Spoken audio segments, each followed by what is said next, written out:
بسم الله الرحمن الرحيم الحمد لله رب العالمين وصلى الله على سيدنا ونبينا محمد وعلى آله الطيبين الطاهرين. Assalamu alaikum wa rahmatullah wa barakatuh, chers frères et sœurs. Que la paix de Dieu soit sur l'imam Hussein alayhi salam et que la paix de Dieu soit sur Ali ibn al-Hussein, Ali fils de l'imam Hussein Zayn al-Abidin, et que la paix de Dieu soit sur la famille de l'imam Hussein et sur les enfants de l'imam Hussein et sur les compagnons de l'imam Hussein le jour de Karbala. Assalamu alaikum wa rahmatullahi wa barakatuh. Les événements de post-Karbala et la mentalité et notre comportement après Karbala. Chers frères et sœurs, l'imam Hussein alayhi salam, il est vrai qu'il est tombé en martyr, mais l'imam Hussein alayhi salam avait des objectifs, avait un message à transmettre. L'imam Hussein alayhi salam ne voulait pas mourir pour simple fait de mourir. L'imam Hussein alayhi salam, d'ailleurs, il ne s'est pas soulevé pour mourir.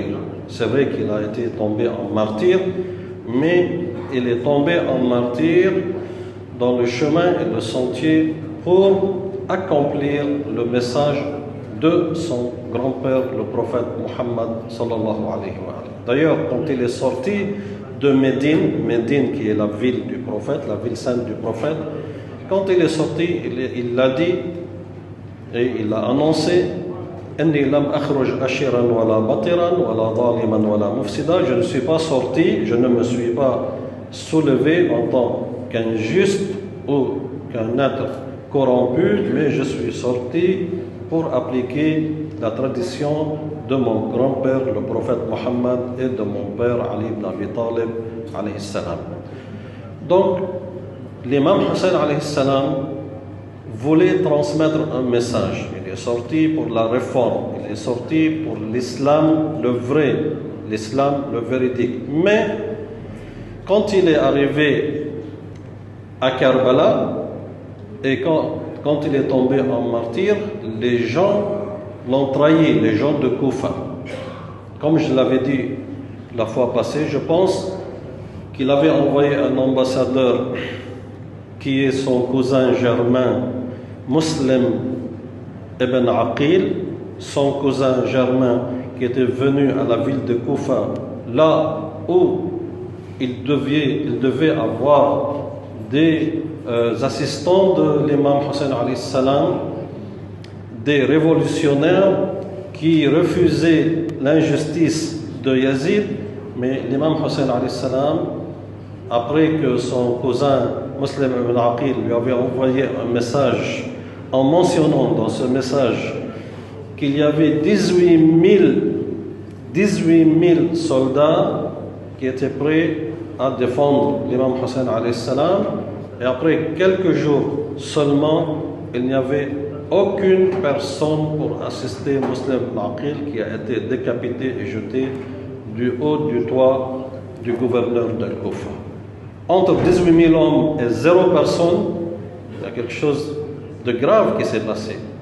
Un jour, tu te trouves avec 18 000 hommes et le lendemain, tu te trouves seul. C'est grave, ça veut dire qu'il y a une mentalité de lâche qui était dans cette ville qui s'appelait Al-Koufa. Et à cause de ceci, l'imam Hussein alayhi salam, quand il est arrivé à Al-Koufa, ils lui ont imposé de prêter allégeance à Yazid. Yazid, le tyran et l'injuste.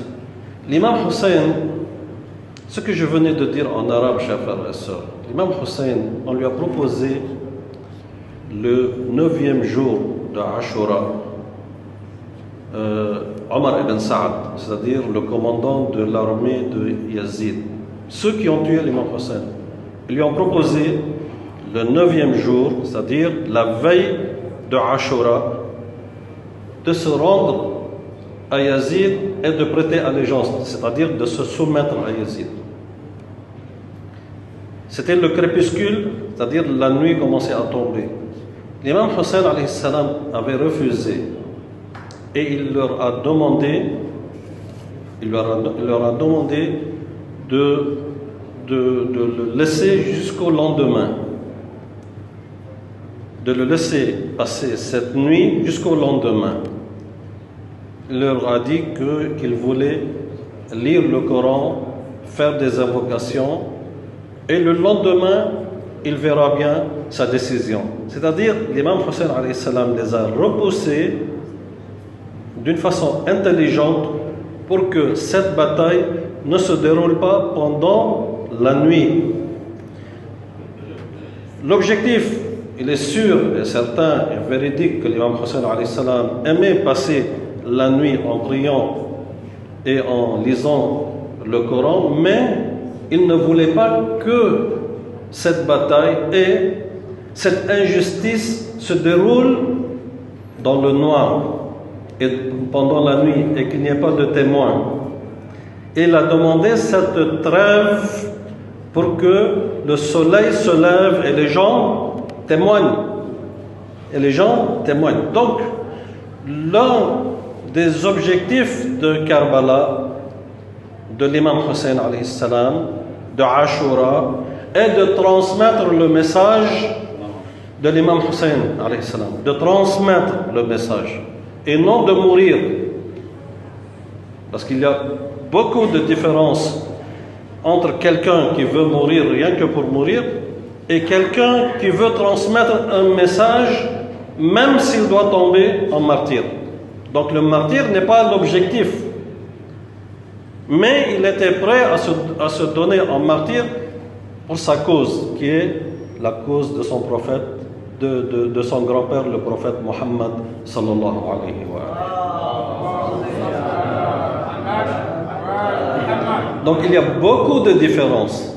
Et quand le soleil s'est levé le matin, فَلَمَّا أَصْبَحَ الصَّبَاح, quand les lecteurs de Aza ils lisent le jour de Ashura, ils commencent toujours avec quoi? فَلَمَّا أَصْبَحَ الصَّبَاح, c'est-à-dire quand le soleil s'est levé, c'est-à-dire quand les gens pouvaient voir et témoigner et entendre, n'est-ce pas? Donc, les gens de Koufa venaient affluer de Koufa, qui n'était pas loin d'ailleurs. Maintenant, toujours Karbala est là, Koufa est là, en Irak. Les deux villes sont toujours là. D'ailleurs, il n'avait pas de ville. À l'époque de l'imam Hussein, c'était un désert. Mais quand l'imam Hussein était enterré là-bas, les gens se rassemblaient, habitaient là-bas autour de la tombe de l'imam Hussein, qui est devenue une ville maintenant, avec des centaines de milliers de personnes. Avant l'enterrement de l'imam Hussein, il n'y avait pas. Donc, entre Karbala maintenant, qui est devenue une ville, et Al-Koufa, qui était la ville d'où les soldats qui ont tué l'imam Hussein venaient, il y a combien de kilomètres? 90 kilomètres à peu près. Donc, les gens affluaient de Koufa vers Karbala et ils sont devenus d'un nombre de 30 000 personnes, d'après des historiens. 30 000, 25 000, 20 000. Bon, c'était 20 000 témoins, ou bien 30 000 témoins, qui ont tout vu et tout entendu. Lorsque l'imam Hussein alayhi salam levait ses slogans et disait que je suis venu ici pour appliquer la justice et que c'est vous qui m'avez appelé et c'est pas moi que je suis venu et que je suis venu simplement pour la réforme dans la communauté de mon grand-père, le prophète Mohammed sallallahu alayhi wa sallam. Donc, ce que je veux dire, parce que Ashura, ça fait maintenant 6 jours qu'elle est passée depuis le dimanche, ce que je veux dire que vivre la cause d'Ashura n'est pas simplement le jour du martyre de l'imam Hussein, parce que l'imam Hussein alayhi salam a voulu transmettre son message et ses valeurs. Et ce qu'on doit faire, nous, c'est transmettre vraiment le message de l'imam Hussein alayhi salam, que s'il faut même donner sa vie pour cette cause et donner son argent, d'ailleurs l'imam Hussein a tout donné. Si on veut parler de générosité, il n'y a pas plus généreux que l'imam Hussein alayhi salam, sauf son père et son grand-père, Ali ibn Abi Talib wa Rasulullah Muhammad sallallahu alayhi wa sallam.